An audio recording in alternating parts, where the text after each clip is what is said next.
Those dirty little pigeons, they love a bit of it. This is me doing the day job. Not making my own music, but playing other people's. Being a DJ is not a bad life, especially when your studio's bang in the heart of Soho. A part of London I've known and loved since I was a mere slip of a lad. In my years, I've probably traversed its highways, byways, and indeed darkened alleyways many times. But still it surprises me. You never know who you're going to bump into next, or what surprise will be awaiting you around the next corner, which is probably why I keep coming back for more. In these programmes, I'll be visiting some of my favourite haunts and catching up with some other well-known characters who share my passion for this fabulous place. It's a tough job, it's a dirty job, but somebody's got to do it.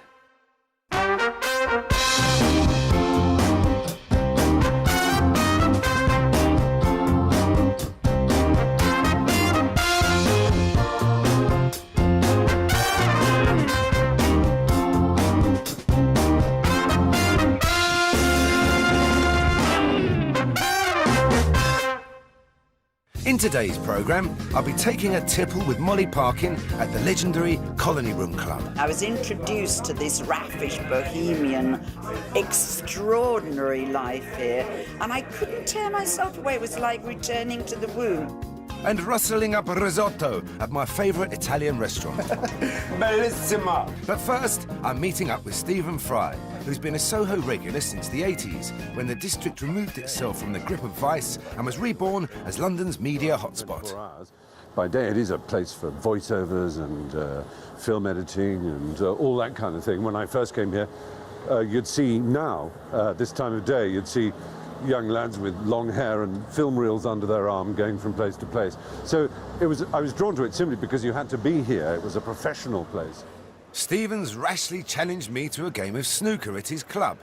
Our road to sporting excellence takes us down Berwick Street Market, which is handy because I've got a spot of last-minute shopping to do. See, the new bananas have arrived. That's great. Oh, yeah? Fresh bananas. You can't beat fresh ones, can you? Ain't got any straight ones, have you?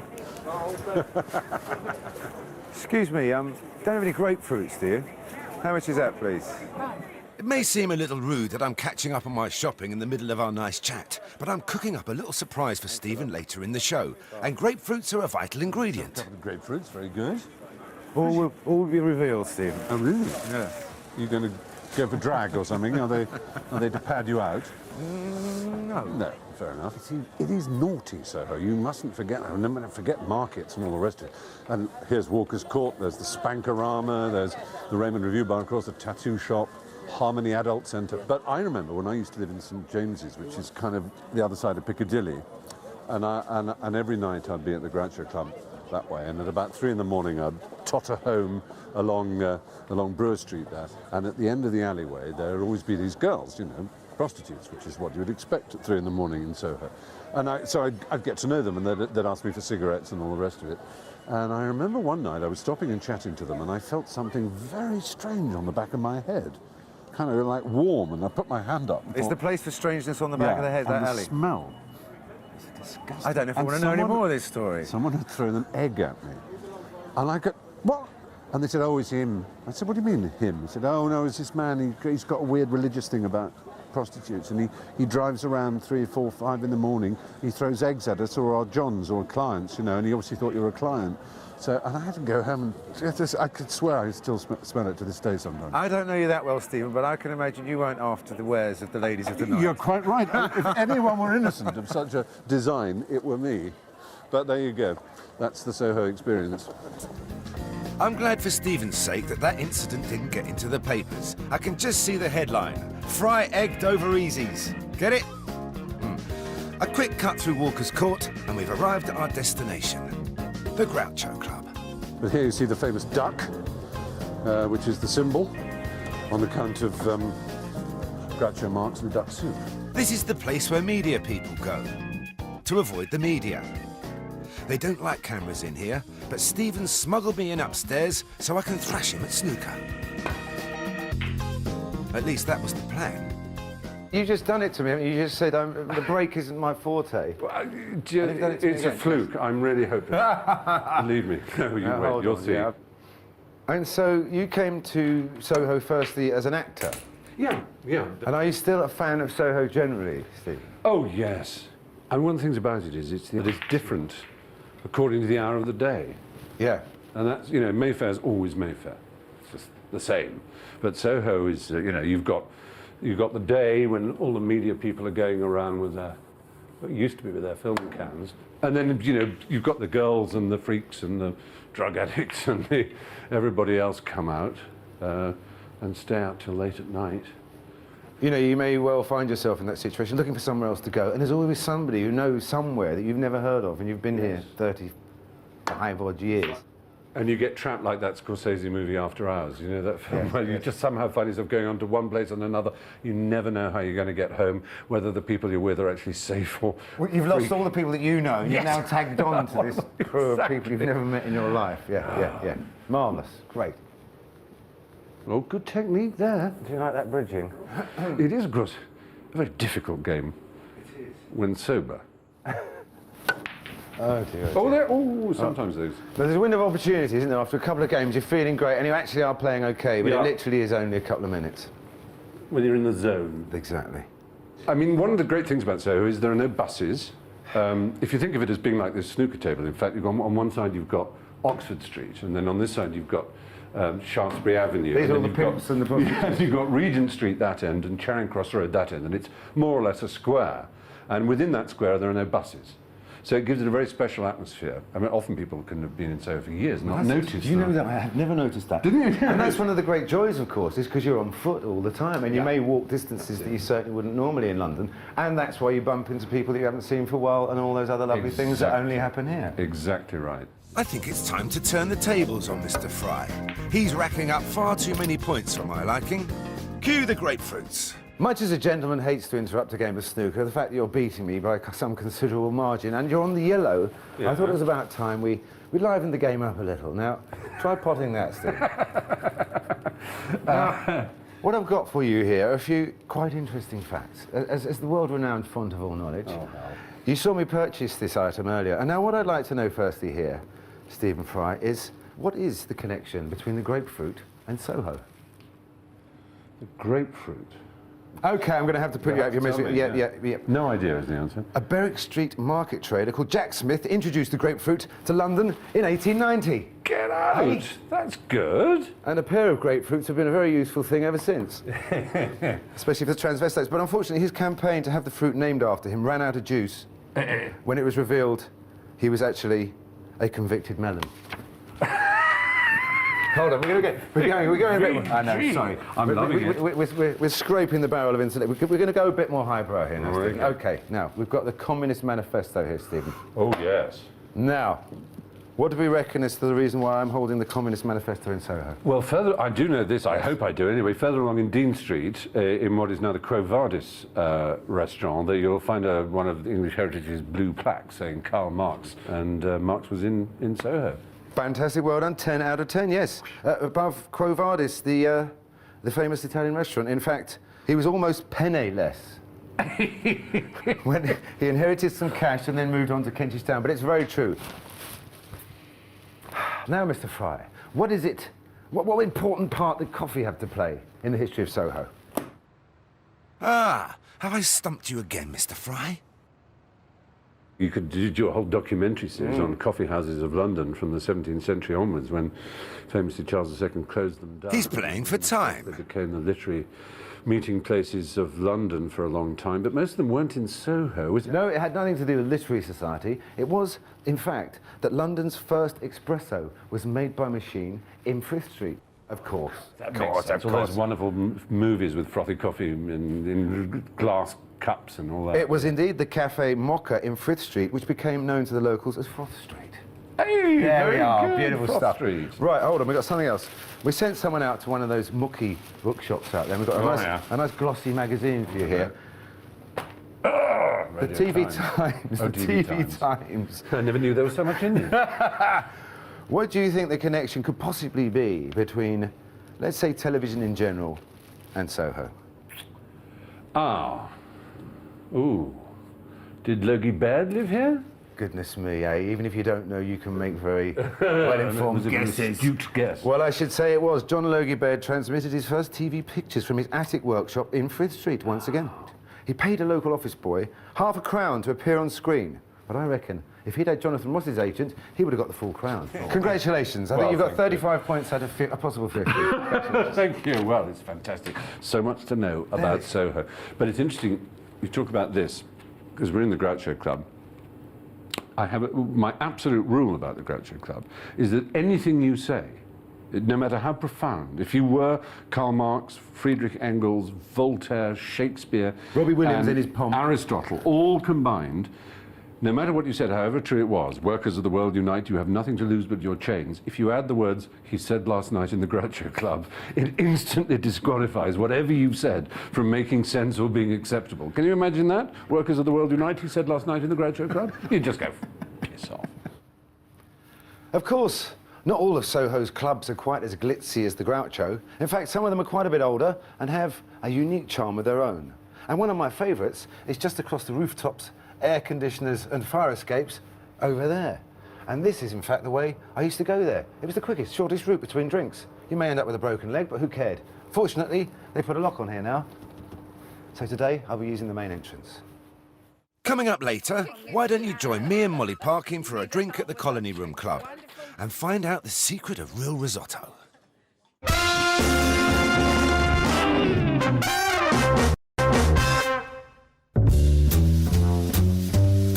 I'm not the world's greatest cook. In fact, I failed the auditions for Celebrity MasterChef on the grounds that my signature dish of jacket potato with beans and cheese, served on a bed of oven chips, lacked imagination. But in Soho, you never need to cook. You've got all the flavours of the world served up in a square mile of culinary delight. If you don't fancy French or Greek, you could always head to Gerrard Street. And here in the fabulousness that is Chinatown lies all the diversity of Chinese cuisine. If you have an interest in the difference between Cantonese and Szechuan, five spice or even ginger spice, this is the place for you. After a night on the sauce, this is the perfect place for a spot of chow. And if you have the inclination to cook some authentic Chinese food, it's all here. Bak choy, pok choy, kai choy, choy sum, gai choy, and tomatoes. But today I fancy a spot of Italian, which is why I'm heading for one of my favourite restaurants, Little Italy. It's run by a good mate of mine, Anthony Pelledri.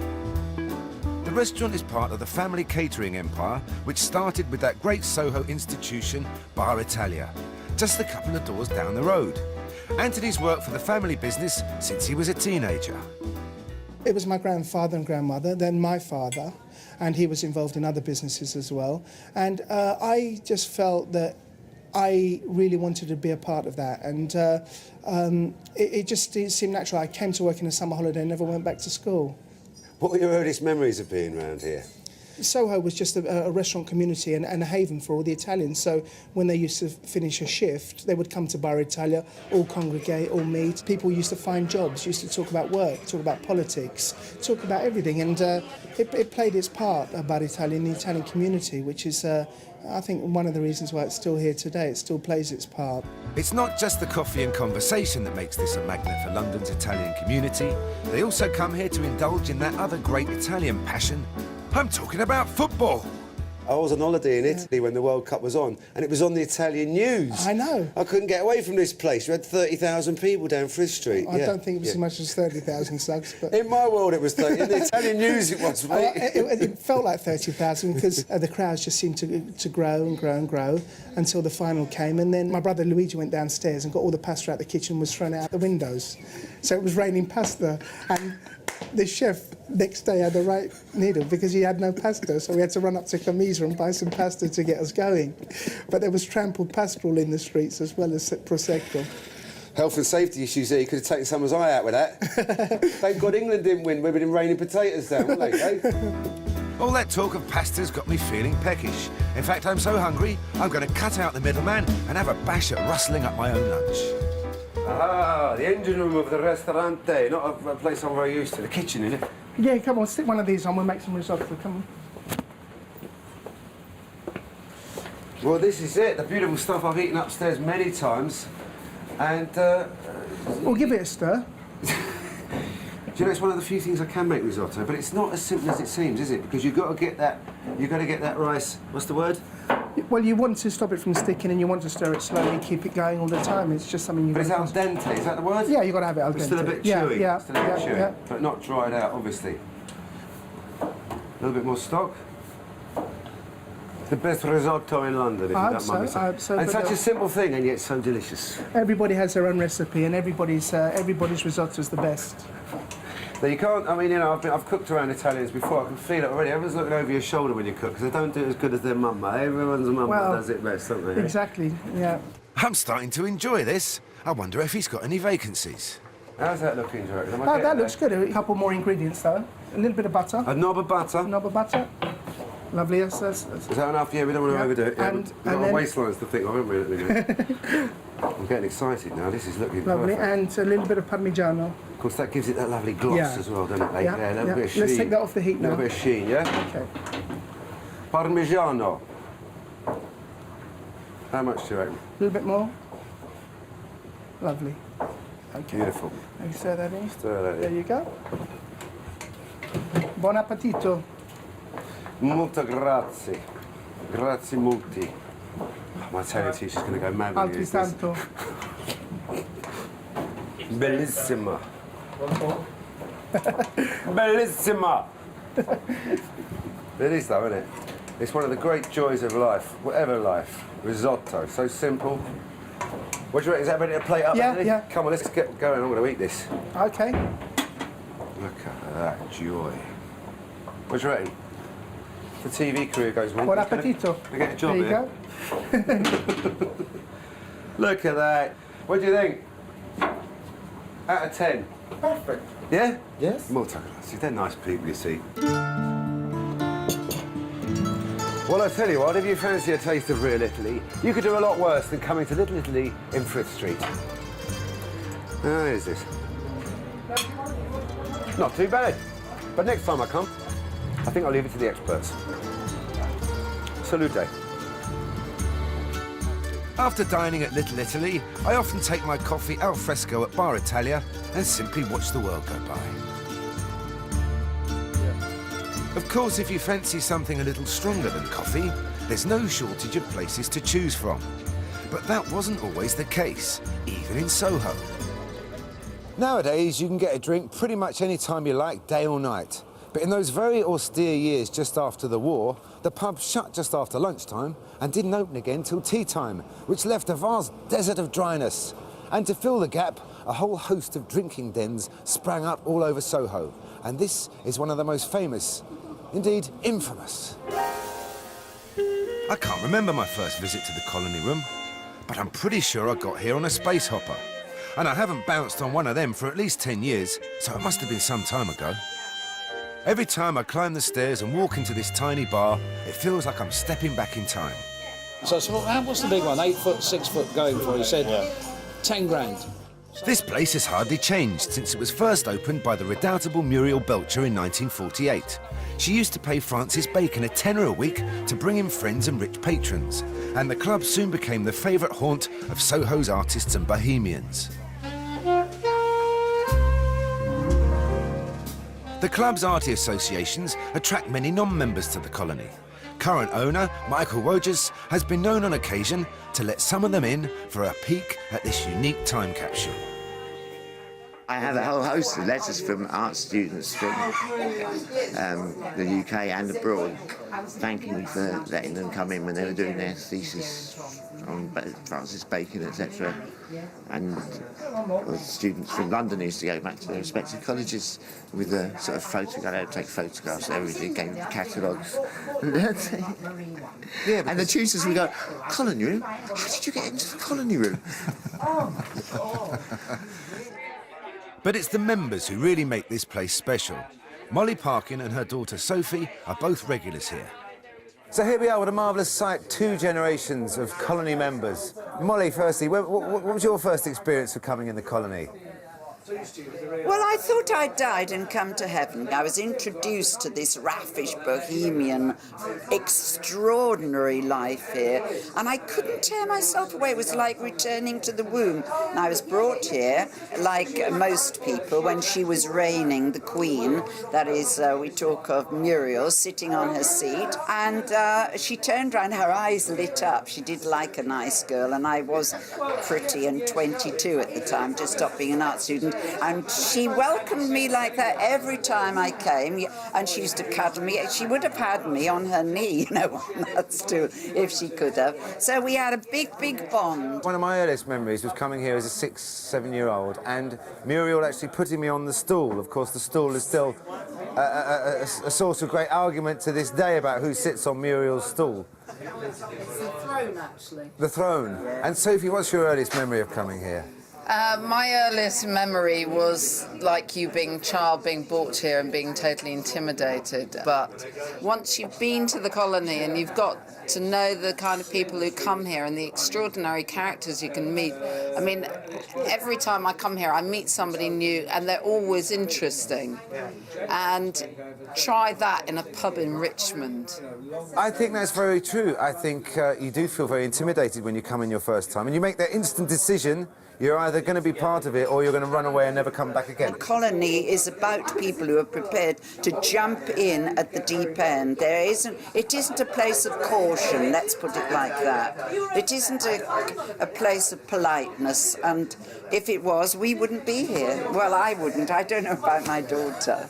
I'm far too polite for here. Yes. Good company, great conversation, and a party atmosphere to boot. What more could you possibly want? Trouble is, before you know it, late afternoon has turned into early morning and you've missed the last tube home. Still, there are worse places to get stuck in than Soho. Well, I say, what a jolly fine evening that was. But I'll tell you what, it's only 2 a.m. and there are still plenty more cellars and bars and underground secret nooks and crannies whose closing time is dawn that I have yet to investigate. And as a very diligent scholar of human life, my work here is not yet done. See ya. Next time on SUGGS in Soho, I'll be talking jazz with the legendary George Melly. London's Sin City and all that. Amanda Barry is reunited with an old friend. Oh my God. And Peter Stringfellow tells me about his lifelong love affair with Soho. French model.